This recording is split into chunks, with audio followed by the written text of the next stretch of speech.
저는 하반기 시장은 결국 연말로 갈수록 그래도 지금보다 나을 수 있는 시장이 아니겠느냐라고 생각은 하고 있습니다. 그런데 의외로 정치 변수가 많아서 금리가 지금 제일 무서워요. 어쨌든 간에.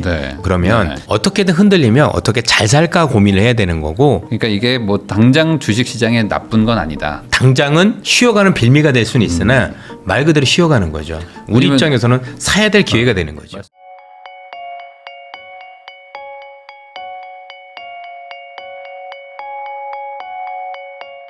AFW 파트너스의 이선엽 대표님하고 이야기 나누고 있는데요. 그러면은 그 상법 개정, 세법 개정 요거랑 또 별개로 어쨌든 시장은 또 그 뭐 실적이라든지 아니면 뭐 시황 분위기는 뭐 그때그때 달라지니까 전반적으로 하반기 시장은 어떻게 보세요? 저는 하반기 시장은 결국 연말로 갈수록 그래도 지금보다 나을 수 있는 시장이 아니겠느냐라고 생각은 하고 있습니다. 그런데 의외로 정치 변수가 많아서 이게 뭐 또 딱 이렇다라고 말씀드린 그러는데 저는 어쨌든 내년까지는 우상향하는 시장이 일단 그거보다 좀 더 길게 보고 있지만 지속된다라고 생각을 하고 있어서 딱 연말이다 아니다 그런 것 같아요.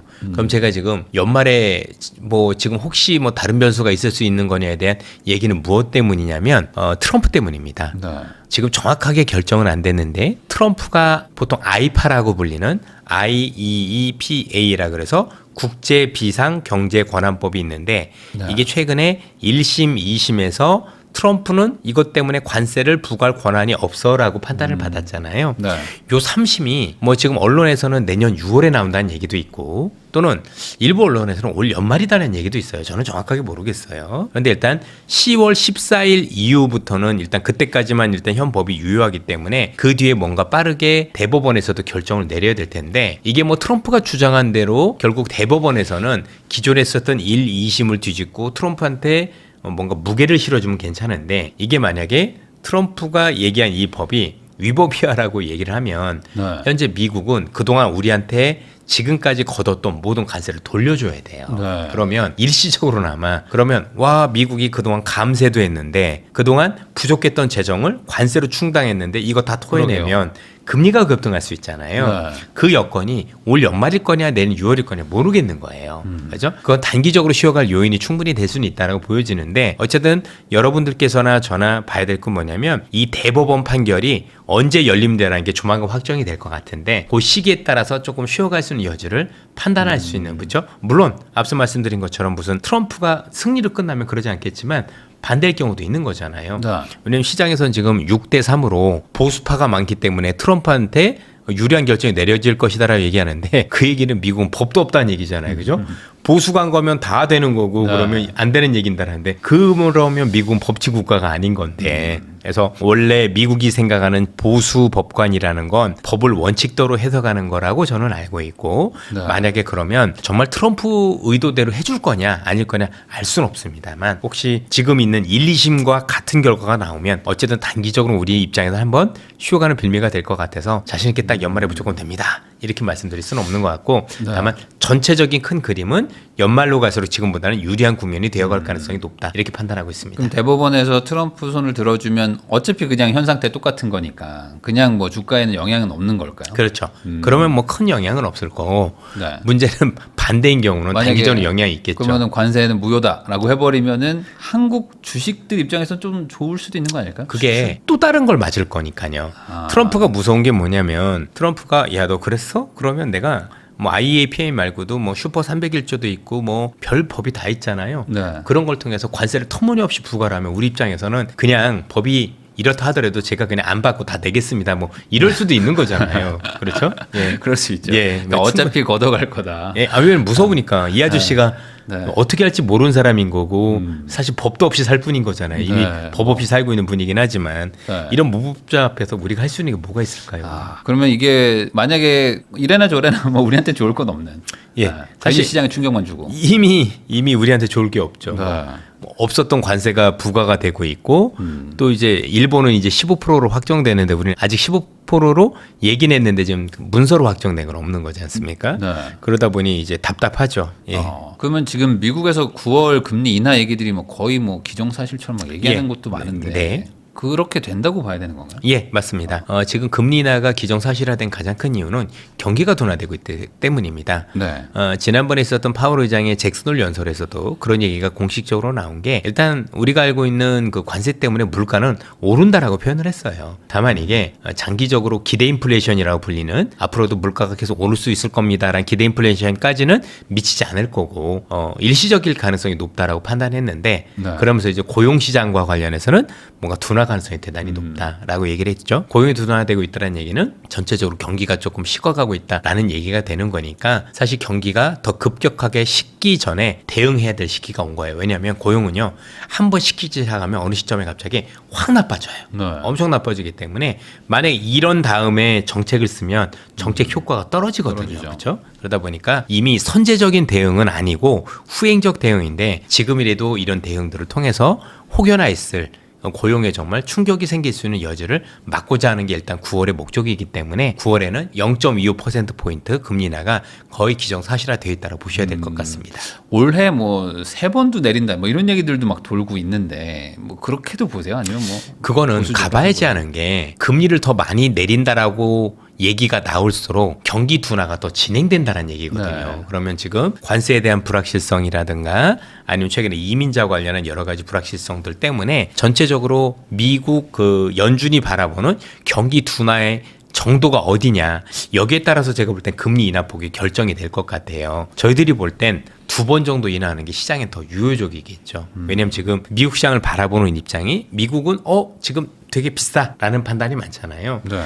되게 주식이 비싼데 경기가 여기보다 더 둔화될 것 같대 그러면 올라갈 수 있는 동력이 없어지지 않습니까? 네. 그러기 때문에 전반적으로 우리한테 좀 더 유리하려면 금리 인하를 여기서 더 훨씬 더 많이 한다는 쪽보다는 하긴 하는데 많이는 안 하는 쪽으로 가야 시장 입장에서는 제가 볼 때는 안정세가 유지될 것 같습니다. 무너지지는 않는 정도 한에서 그렇죠. 살짝 유동성을 예, 푸는 예, 정도. 맞죠.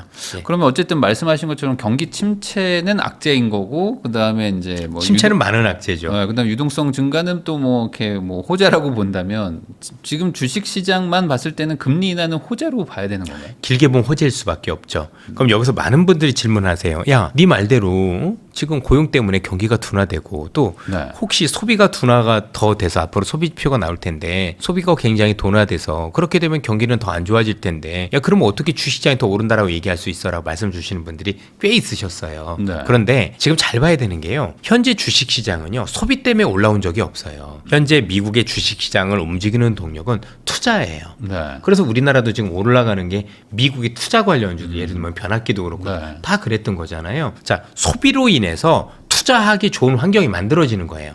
소비로 인해서 경기가 둔화됐지만 그 경기 둔화 때문에 우리가 얻게 되는 지금 말씀 주신 효용은 금리 인하라는 거잖아요. 네. 근데 잘 생각해 보시면 투자는 금리가 인하될수록 더 많이 그렇죠. 되잖아요. 그죠? 네. 그러면 지금 둔화되고 있는 이 고용이 소비 때문에 둔화되고 있는 이 고용이 4분기 넘어서는 오히려 금리 인하 때문에 투자가 더 재개가 되면서 투자에 따른 고용이 증가될 가능성도 배제할 수 없다라는 거죠. 오히려 지금까지 시장을 움직였었던 투자를 더 활성화하게 하는 게 이번 단기 조정으로 올 수 있는 우리의 베니핏이기 때문에 사실 제가 볼 땐 독이 아니라 약이 될 가능성이 높다라고 봐야 돼요. 그래서 경기 침체가 되려면 현재 오르고 있었던 경기가 소비 때문에 움직였는데 소비가 완전히 부러지는 거면 경기 침체인데 투자 때문에 좋아지는 경제였고 이 투자가 오히려 금리 인하로 인해서 더 재개가 되는 국면이라서 경기 침체를 보는 건 무리가 있다. 그래서 지금 시장은 더 좋아지는 쪽에 무게를 두시는 게 맞다라고 생각을 합니다. 그러면 이제 결국에 말씀처럼 이제 투자를 하면서 투자 기반된 어떤 상승이라는 거는 투자는 결국에 실적이 나와야 되고 실적을 통해서 뭔가 돈을 더 벌기 위해서 먼저 선지출하는 개념이라고 네. 봐도 되는 거잖아요. 그렇죠. 그러면 이게 결국에는 좋은 실적으로 나와줘야 되는. 이미 나오고 있지 않습니까? 지금 우리나라에서 오르고 있는 대부분의 종목이 미국 투자 종목들이에요. 지금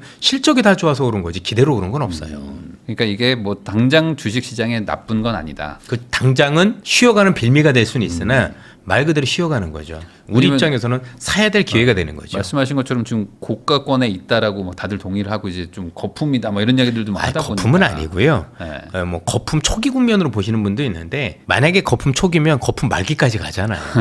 그런다는 얘기는 더 아직은 오를 수 좀 있다는 시간이 얘기였어요. 있다. 왜냐하면 한 번 거품이 끼면은요. 네. 보통 거품이 끼는 장은 일반적으로 두 가지가 겹쳐야 되는데 하나는 시장을 올리는 내러티브 그러니까 이야기거리가 있어야 돼요. 네. 근데 그 이야기는 실적이 아니라 앞으로 이럴 수 있어라는 기대가 있어야 되고요. 두 번째는 그 유동성이 뒷받침이 돼야 돼요. 그러니까 엄청난 유동성의 힘으로 밀고 올라가다 보니 이걸 합리화하기 위한 게 앞으로 될 거라 카더라 이런 거거든요. 지금 그런 모습은 1도 안 보여요. 사실 비싸다는 데 동의합니다만 그거 아니에요. 그러면 내년에는 좀 금리 인하가 좀 더 본격적으로 된다 이렇게도 봐야 될까요? 아니요. 본격적으로 되는 건 그건 경기 하강이잖아요. 그렇죠? 일정 수준 내리다 끝난다라고 봐야 돼요. 그리고 나중에 경기가 좋아지면 되려 올라갈 가능성도 염두에 둬야 되는 거예요. 그럼 내년 뭐 금리 인하 얘기들 뭐 보면 한 뭐 2%대까지도 뭐 간다 뭐 이런 얘기들이 있어가지고 미국 기준으로. 그건 아무도 알 수는 없는 것 같습니다. 근데 중요한 건 여기서 금리가 너무 내려가면 내려갈수록 그건 경제가 더 안 좋다라는 얘기라서 사실 그거는 시장이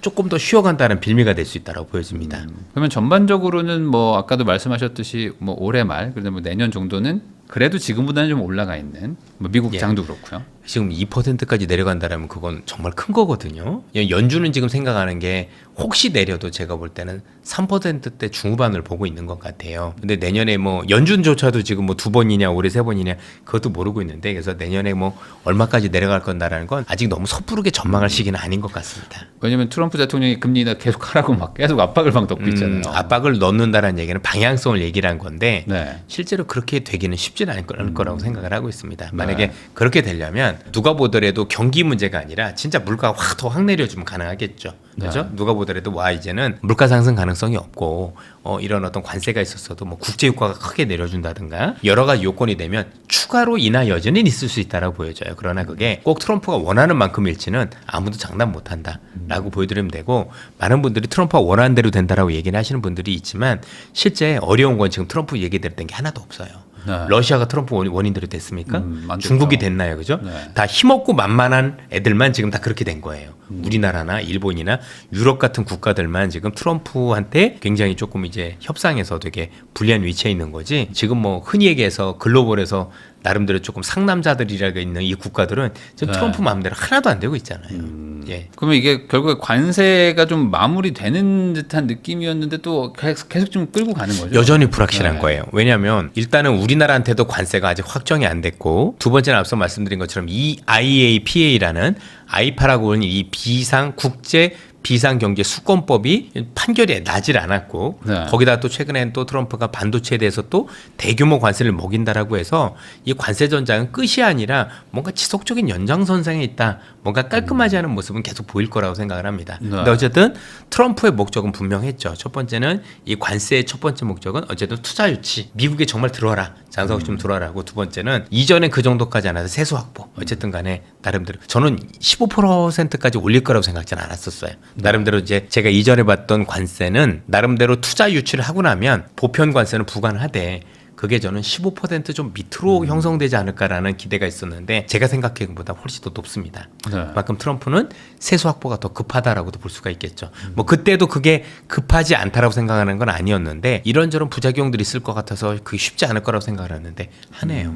트럼프 1기 때는 주가에 되게 민감하게 막 반응하고 그랬었는데 지금도 여전히 그거는 당연하죠. 같다고 봐야 그럼요. 되겠죠. 똑같아요. 네. 정확히는 주가가 아니라 채권에 반응하는 거고요. 왜냐하면 미국이 지금 가지고 있는 빚이 5경이 넘고 현재 1년에 미국이 부채가 너무 많아서 부담해야 될 이자 비용이 현재 있는 GDP 대비해서 그러니까 1년에 걷어들인 세금의 13%를 내고 있어요.